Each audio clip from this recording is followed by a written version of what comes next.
je vous retrouve aujourd'hui pour faire le bilan de l'année 2025. J'aurais aimé faire un bilan avec plein de chiffres comme je pense que tout le monde aime, avec combien j'ai acheté, combien j'ai reçu, machin. Mais je ne pourrais malheureusement pas, mais j'ai quand même pas mal de chiffres à vous présenter. C'est parti pour mon bilan de 2025.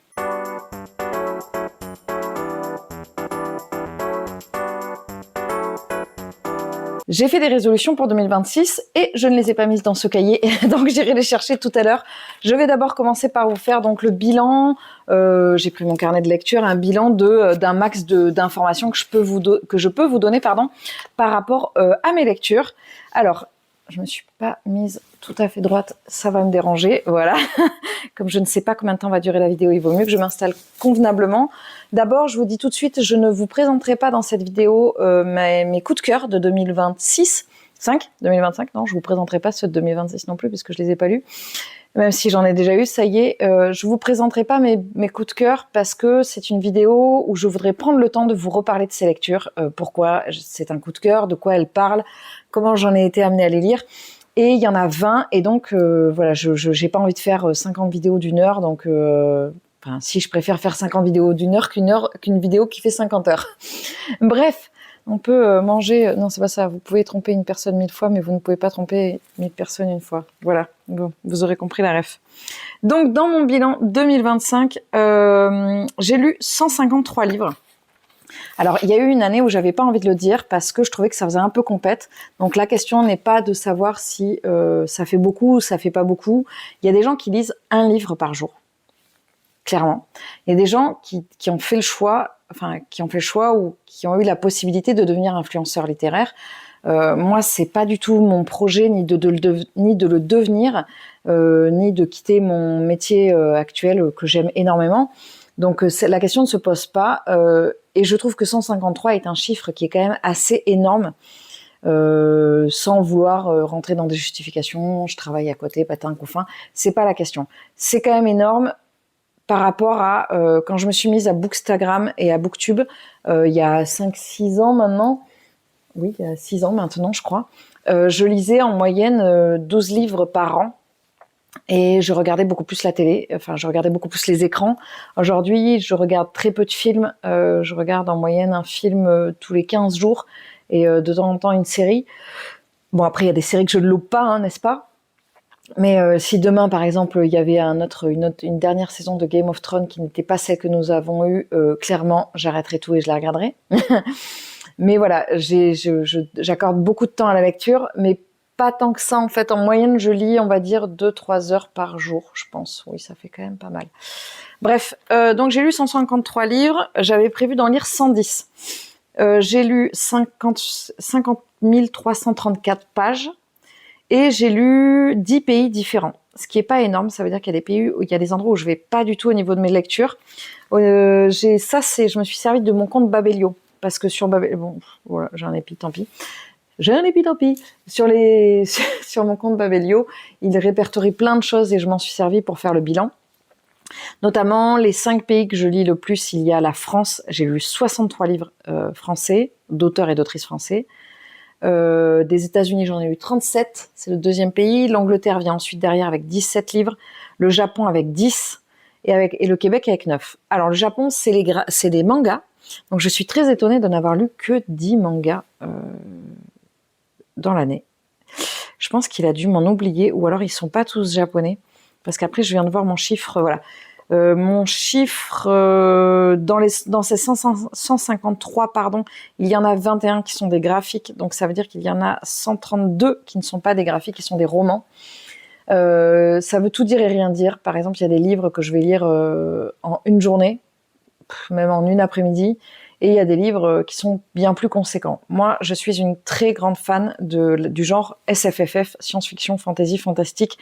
Je connais très très peu de livres dans ces genres-là, qui sont petits, à part les petits Becky Chambers, mais sinon en moyenne, je lis des livres qui font entre 400 et 500 pages, donc je ne peux clairement pas lire un livre par jour avec ce volume-là. Enfin, après, je vais pas rentrer là-dedans, parce qu'il y a des gens qui peuvent très bien lire un livre par jour de 500 pages.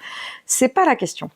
Au niveau des genres, je ne sais pas quels sont les autres pays. Voilà, les 5 pays que je n'ai pas de mon compte Babelio, je ne sais pas lesquels ils sont, puisque c'était uniquement les 5 pays les 5 pays principaux. Par contre, je sais, par exemple, je suis quasi persuadée que je n'ai rien lu d'Europe de l'Est. Je suis quasi persuadée que je n'ai rien lu d'Amérique latine. Et alors, d'Afrique, je pense que j'ai même pas dû en lire un. Alors, avec le challenge de Barbara, qui est sur le challenge autour des pays européens, déjà, je vais un peu bouger mes miches de cette zone dont j'ai trop l'habitude. Déjà, je vais rien qu'aller en Espagne. Je suis même pas sûre d'avoir lu un livre espagnol, d'un auteur ou d'une autrice espagnole. Donc, je vais essayer de sortir de ça. Pourquoi ? Parce que sinon, on est très formaté. Et par exemple, vous voyez, là, je lis un livre de fantaisie japonaise et j'ai beaucoup de mal parce que ce sont des codes dont je n'ai pas l'habitude et j'ai envie moi qui me dis toujours, je suis une grande adepte de la SFFF. En fait, si je voulais être réaliste, si je voulais être au plus proche de la réalité, je dirais, je suis une fan de fantaisie anglo-saxonne. Voilà. Française et anglo-saxonne. Sauf que j'ai pas envie de me limiter à ça. J'ai envie de continuer à développer, j'ai envie de continuer à lire les auteurs français encore plus. Mais j'ai également envie, vous êtes très près en fait, je vais vous reculer un petit peu, et j'ai envie de lire, je continue à parler, je rentabilise. Ah ben voilà, on est mieux là. J'ai moins l'impression d'être tassée comme ça avec la caméra ici. Et j'ai envie de lire également des auteurs, et là j'ai l'air perdue au milieu de la caméra. C'est très bizarre.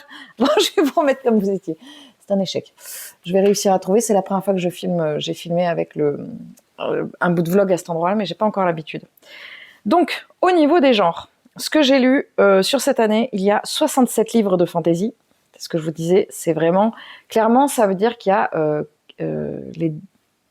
plus d'un tiers, presque la moitié, plus d'un tiers, presque la moitié que j'ai lu, qui était de la fantasy. Ça veut dire qu'un livre sur 3, je lis de la fantasy. Je pensais même que ce serait plus que ça, parce que tellement... Alors, il y a un livre sur 3, on va dire 67, ouais, on n'est pas loin de la moitié en fait. Qui sont de la fantasy, mais il y en a quand même 18 qui sont du fantastique. Donc on n'est pas très très loin. Et ce sont non, là ce sont pas les chiffres de Babelios, ce sont les miens. J'ai également lu 24 romans. Alors ça c'est vraiment un genre que je lis très peu. Voilà. Et j'ai lu 21 romans et graphiques, et je pensais en avoir lu beaucoup plus que ça, parce que j'ai lu tous les To Your Eternity, mais en fait, je crois que j'ai lu que ça. Je crois que j'ai fait une grosse pause au niveau des mangas en 2025, je m'y suis remise là, cette année, en 2026, avec mon challenge, lire un livre par jour, terminer un livre par jour. Et j'ai lu, alors ça, c'est très très étonnant, ce chiffre, j'ai lu 9 policiers, thrillers, polars.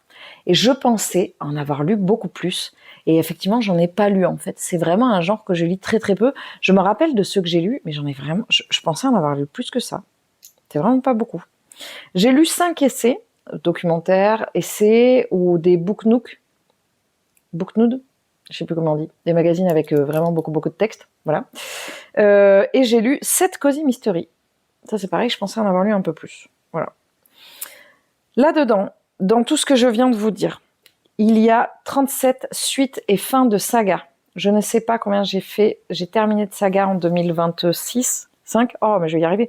Je ne sais pas combien j'en ai terminé, parce que j'avais commencé à tenir un compte, mais en fait, j'ai arrêté mon carnet de lecture quand j'ai déménagé, et il m'a été quasiment impossible de le reprendre. Donc j'ai dû changer la forme, parce que j'avais besoin de changement, et puis bon, il y a eu toutes les péripéties diverses et variées liées à la maison qui prend l'eau. Qui prenait l'eau. Donc je ne sais pas, non, je sais même pas où est-ce que... J'avais fait un listing avec toutes mes séries, toutes mes sagas, mais je sais pas où c'est. Bon bref, j'ai lu 37 suites et fins de sagas. Je sais que je me suis beaucoup plus attelée à finir les sagas en 2025, parce que ça faisait partie de mes objectifs. Et je suis contente parce que je m'y suis vraiment mise. Et j'ai commencé 30 sagas. Alors, dans les 30 sagas que j'ai commencé, il y en a que j'ai terminé dans les 37. Il y en a que j'ai terminé depuis... Donc, il n'y en a pas 30 à continuer en 2025. Là-dedans, dans tout ce que j'ai lu 55 services de presse. Je pense, donc ça veut dire qu'il y a pareil, là pour le coup, il y a vraiment, excusez-moi, un tiers de livres que je lis, que je reçois en service de presse. Alors les services de presse, à part Rue de l'Échiquier, je suis toujours, Rue de l'Échiquier, c'est la seule maison d'édition qui me propose spontanément des services de presse. Après, je vais avoir des maisons d'édition avec lesquelles je suis en partenariat. En 2025, j'ai été en partenariat avec HSN, L'Homme sans nom, et j'ai été en partenariat avec ActuSF, et je recevais des... Bon, non, je peux pas dire de qui j'en recevais, parce qu'il y en a quand même pas mal, de Scrinéo, d'Albin Michel Imaginaire, j'en ai reçu de 404, j'en ai reçu d'Inis. Voilà, il y a plein de maisons d'édition dont je reçois, mais il y en a vraiment 2 avec qui j'étais en partenariat sur cette année. J'ai mis un grand coup de collier cet été, parce que j'en avais marre d'avoir autant de services de presse, parce que ça me saoulait d'en demander alors que je ne les avais pas terminés. Donc j'ai vraiment beaucoup lu de services de presse cet été. Et globalement, maintenant, je les fais beaucoup moins traîner. L'objectif, c'est d'arriver à les lire quand je les reçois, pour être vraiment dans un mood où si je l'ai demandé, c'est que j'avais vraiment envie de le lire. Donc si j'avais vraiment envie de le lire, ben, je le lis quand je le reçois. Je ne lis pas 3 ans plus tard, comme j'ai fait pour Camp Zéro par exemple. Dans les livres que j'ai lus, il y en a 14 qui étaient des cadeaux. Alors des cadeaux, soit des calendriers de l'Avent de Barbara, soit j'ai eu des cadeaux de Claire, des 2 Claire, cadeaux d'Hélène, de Virginie, je pense aussi, de Jessica. Non, Jessica, j'ai lu en 2026. Mais voilà, j'ai reçu plein de cadeaux.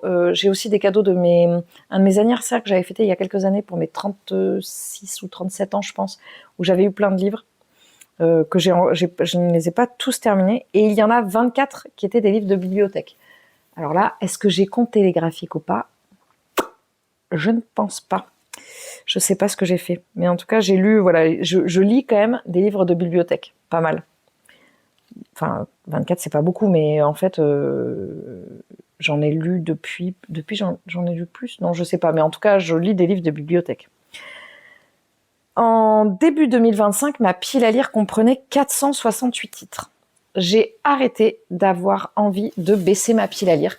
Je suis complètement en accord avec ma pile à lire parce que finalement, il y a plein de livres que je ne garde pas. Je garde beaucoup moins de livres qu'avant, après les avoir lus.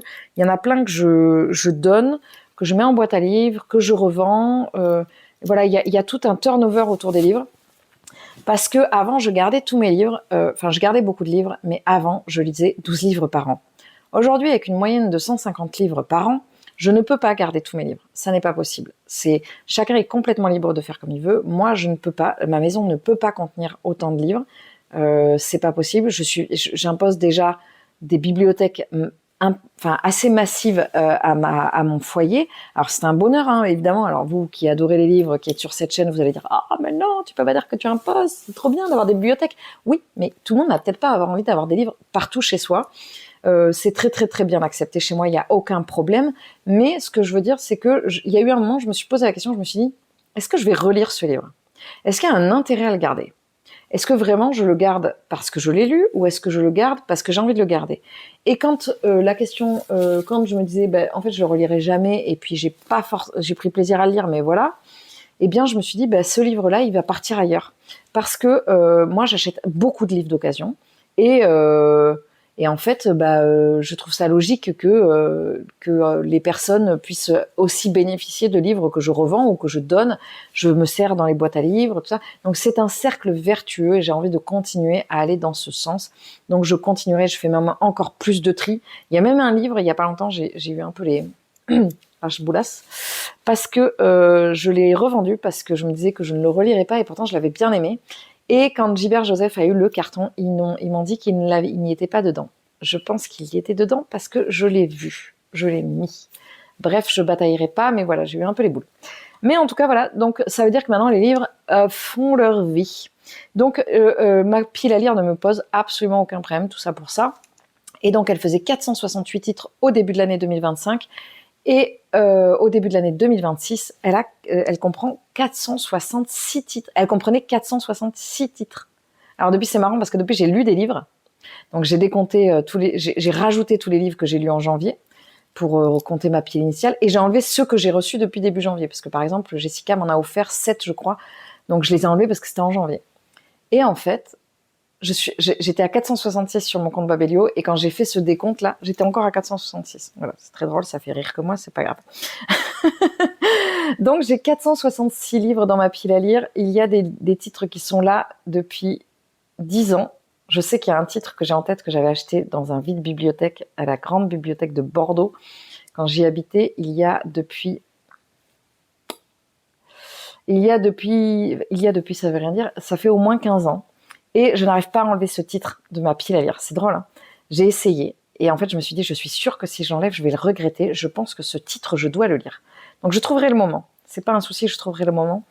Mes livres ne dorment pas dans ma pile à lire. Ils voyagent en permanence. Ils sont très heureux. Ils passent de pile à lire en pile à lire, de pile à lire pour des challenges en pile à lire mensuels. Ils vont sur le trolley, ils vont sur la bibliothèque.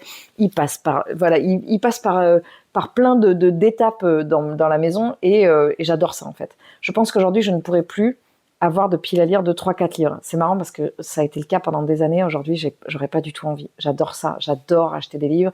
C'est l'un des seuls plaisirs que je me fais. Donc, je continuerai à acheter des livres, que ce soit neuf ou d'occasion. Pour parler chiffres par rapport aux réseaux sociaux, parce que j'ai décidé que je ferai un bilan chiffré sur cette vidéo. Eh bien, j'avais au début de l'année 2025, j'avais 1090 abonnés sur YouTube. Et j'ai terminé l'année, alors pas tout à fait, parce que j'ai dû en avoir un ou deux depuis, mais j'ai terminé l'année à 1230 abonnés, ce qui veut dire que j'ai 140 personnes qui sont arrivées sur la chaîne. YouTube et Instagram, alors je vais dire les chiffres d'Instagram et après je vous ferai un petit bilan de ce que j'en pense. Sur Instagram, j'avais 1356 abonnés et j'ai terminé l'année à 1520 abonnés. Donc là, j'ai 165 abonnés qui sont arrivés. Quand j'ai démarré YouTube et Instagram, Booktube et Bookstagram, c'était beaucoup plus facile d'avoir des abonnés, ça allait beaucoup plus vite. Aujourd'hui, c'est extrêmement difficile. Si vous décidez de vous lancer dans les réseaux sociaux au niveau d'ouvrir une chaîne et tout ça, il faut pas se décourager parce que c'est vraiment hyper compliqué d'avoir des abonnés. C'est très compliqué, c'est pas très compliqué d'avoir des abonnés, c'est très compliqué d'augmenter son volume d'abonnés. Parce qu'aujourd'hui, je pense qu'on reste peut-être plus dans les chaînes qu'on a déjà. On n'en rajoute pas. C'est compliqué, c'est très très compliqué sur Instagram d'avoir des abonnés si on ne fait pas du contenu rémunéré. J'ai entendu des gens dire, ouais, mais en fait, c'est parce que t'as pas plus d'abonnés, parce que ton contenu, tu viens pas le remettre en question. Et je trouve ça hyper dur. Parce que il y a des gens, ils mettent toute leur âme, toute leur bonne volonté dans leur compte Instagram. Et j'ai vu des comptes Insta avec peu d'abonnés, des très beaux comptes Insta avec très peu d'abonnés. J'ai vu des comptes Insta de super qualité avec peu d'abonnés. Et à côté de ça, je vois des comptes Insta qui sont pas forcément de qualité extraordinaire et qui pourtant ont des abonnés. Et des gens, moi par exemple, j'ai testé plein de formats différents. J'ai testé les réels, j'ai testé les chroniques, tout ça. Et en fait, ça change pas grand-chose. Il y a beaucoup d'algorithmes, il y a beaucoup de choses qu'on ne maîtrise pas. Moi, clairement, c'est pas mon métier. Je ne peux pas le maîtriser, je peux pas y passer du temps. Donc, je sais que sur 2025, ce qui a été positif, par contre, c'est que j'ai réussi à me détacher pas mal des chiffres. C'était quelque chose qui me déprimait beaucoup. Mais vraiment, genre, quand je perdais 5 abonnés, comme ça a été il y a pas longtemps le cas sur YouTube, je remettais tout en question, quoi. Je me disais, mais qu'est-ce que j'ai fait? Qu'est-ce que j'ai dit? Je suis pas allée sur le terrain politique, ni religieux, je comprends pas. J'ai rien dit, voilà. J'ai essayé d'être lisse, enfin, pas lisse, mais d'être assez correcte dans mon contenu, je comprenais pas. Et en fait, je me suis rendu compte que ça n'avait pas forcément de sens, ni de lien. C'est comme ça. Des fois, il y a une augmentation du nombre d'abonnés, des fois ça stagne et des fois ça s'arrête. Ce qui est très drôle, c'est que je n'ai jamais les deux en même temps. Je n'ai jamais l'augmentation en même temps chez YouTube, sur YouTube et sur Instagram. Soit c'est tout l'un, soit c'est tout l'autre. Mais en tout cas, voilà, clairement, c'est beaucoup plus lent aujourd'hui pour moi d'augmenter mon volume d'abonnés, que ce soit sur la chaîne ou sur mon compte Insta. Je suis pas du tout rémunérée sur Instagram, je ne touche rien. Par contre, c'est mon lien avec les maisons d'édition. C'est-à-dire que les maisons d'édition, elles m'envoient des services de presse. Si je fais des retours, alors sans jamais de conditions. J'ai jamais de conditions de la part des maisons d'édition. Jamais. Mais en tout cas, elles continuent à me proposer des services de presse ou à accepter quand j'en demande, uniquement si j'ai un contenu qui est alimenté sur Instagram. Je ne peux pas ne rien faire. Donc, je ne suis pas rémunérée sur Instagram, mais mine de rien, j'ai quand même la possibilité. C'est une vitrine de ce que je lis et la possibilité par rapport aux maisons d'édition de voir ce que je propose. YouTube, par contre, vu que j'ai dépassé les 1000 abonnés, j'ai une rémunération qui n'est pas, j'en ai déjà parlé, je pense, dans les vlogs, qui n'est pas fifou dingo. Hein. Je crois que je gagne 80 € tous les 3 mois, quelque chose comme ça. Et j'ai aussi des souscriptions. Donc maintenant, je gagne un petit peu plus les souscriptions. Je dois gagner 30 € par mois avec les souscriptions. Après, ça dépend en fonction de enfin, je suis à 20 € par mois plus exactement. Ça va dépendre effectivement de si les gens renouvellent leur souscription ou pas. Je vous invite à aller voir en barre d'infos, vous avez le détail. De toute façon, je vous ferai une vidéo explicative sur les souscriptions. Bref. Donc, je ne gagne pas ma croûte avec les réseaux. Clairement, par contre, il faut pas non plus jeter le bébé avec l'eau du bain. Ça me permet d'avoir des services de presse, ce qui est, mine de rien, un énorme avantage. Il faut pas l'oublier. C'est-à-dire que, alors, je fournis beaucoup au niveau du travail sur les chroniques, sur la lecture, sur la photo, machin, bien sûr, mais j'ai quand même des gens, des maisons d'édition qui m'envoient des livres. Voilà, faut pas oublier. Bref, je remettais l'église au centre du village. J'ai publié 80 vidéos sur ma chaîne YouTube cette année. Évidemment, il y a un quart de ce chiffre qui sont les vlogmas, puisque j'ai publié 24 vidéos sur les vlogmas. Donc c'est un peu plus d'un quart et voilà, ça a été très chronophage de faire les vlogmas, mais ça a été un véritable plaisir. Et surtout le bilan de ce mois de décembre, c'est que décembre est difficile. Je l'ai déjà dit, décembre est très difficile. Pour ma part, décembre est très difficile. Je pense que je ne suis pas la seule et avoir pu apporter ne serait-ce qu'un chouïa de lumière à des gens pour qui c'est difficile ce moment-là, ça a donné tout son sens. Voilà. Je ne ferai pas de bilan personnel parce que j'en ai déjà parlé dans les vlogmas. Si, je vais peut-être vous amener mes résolutions. Il faut que je retrouve où est-ce qu'elles sont, mais je vais vous les amener.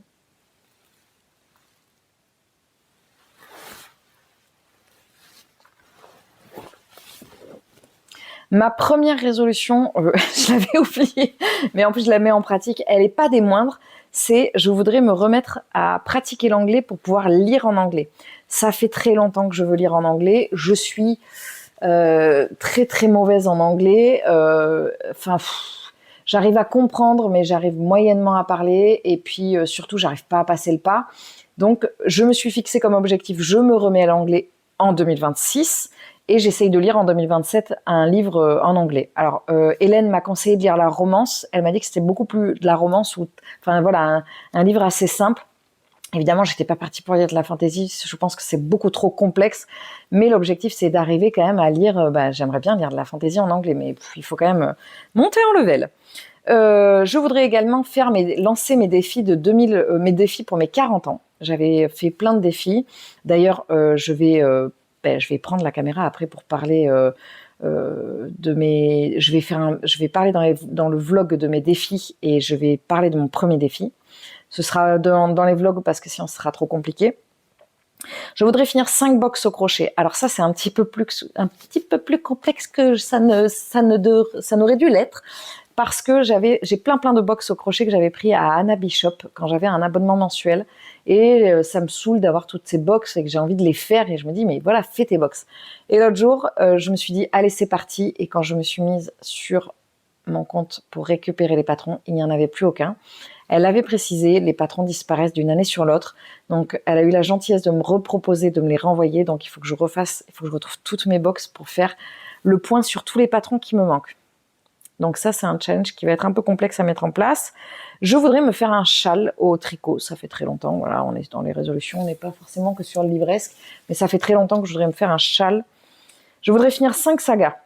J'ai été raisonnable parce que j'en ai lu au moins 5 ans. Ah oui, c'est un reflet de lumière, je me demandais ce que j'avais. 5 sagas en 2025, c'est tout à fait gérable. Puisque je continue beaucoup plus mes sagas que ce que je ne faisais avant. Et je voudrais me préparer un calendrier de l'Avent tous les mois. Alors, j'arrive pas encore pour pouvoir avoir un calendrier de l'Avent en décembre. Je sais pas tout à fait encore quelle forme ça va prendre. Peut-être que au départ, j'étais partie pour demander à ma libraire de me mettre un livre dans du papier, m'emballer un livre que j'achète et tous les mois, et comme ça m'en fait 12 à la fin de l'année. Sauf que le problème, c'est que j'ai peur de l'acheter en cours d'année. Je me dis, donc, je vais lui demander de m'emballer des livres qui ne sont pas de mon genre littéraire. Mais en même temps, je me dis, je vais peut-être être déçue d'avoir 12 livres qui sont pas de mon genre littéraire. Et en même temps, ça me fera sortir de ma zone de confort, ce qui est en lien avec 2026. Bon, si, je pense que je vais faire ça. Donc voilà, ça, ce sont mes résolutions livresques. Et au final, ça me fait, d'acheter à 8-9 € un poche chaque mois. Et au final, à la fin de l'année, j'ai tous mes livres et J'en ai pas eu pour, j'en ai eu que pour cette dépense-là par mois. Et après, les 12 autres, ce qui alternera avec les 12 livres, il va falloir que j'y réfléchisse. Je ne sais pas ce que je vais faire. Bref, voilà, ça c'était pour mon bilan et mes résolutions mon bilan 2025 et mes résolutions 2026. Je vais vous préparer ma vidéo de mes coups de cœur 2025. Je vais également vous préparer la vidéo du feuilleton, de ma pile à lire du feuilleton Dev Lecture. Je pense que je ne la sortirai, je vais peut-être pas la filmer aujourd'hui, parce que c'est long, je ne sais pas encore, je vais voir. Et de toute façon, et également le challenge de Barbara, mais j'ai pas tous les titres, je les dirai peut-être au fur et à mesure, parce que j'ai un peu du mal à trouver des titres, mais je vais y arriver, Barbara, je vais y arriver. Bref, n'hésitez pas à me mettre en commentaire tout ce que vous voulez mettre par rapport à votre bilan 2025, que ce soit le nombre de livres, le nombre de livres que vous avez lus, un objectif que vous vous étiez fixé, un objectif que vous avez envie de vous fixer pour 2026, une envie que vous avez. Bref, n'hésitez pas, c'est complètement libre. On peut échanger avec grand plaisir dans les commentaires. Voilà, ce sera avec plaisir. Bref, j'espère que vous allez bien. Je vous souhaite une très bonne année 2026. Je vous retrouve très vite. Je vous souhaite une très bonne journée, une très bonne semaine, un très bon mois, une très bonne année. Et je vous dis à très vite dans une prochaine vidéo. Salut!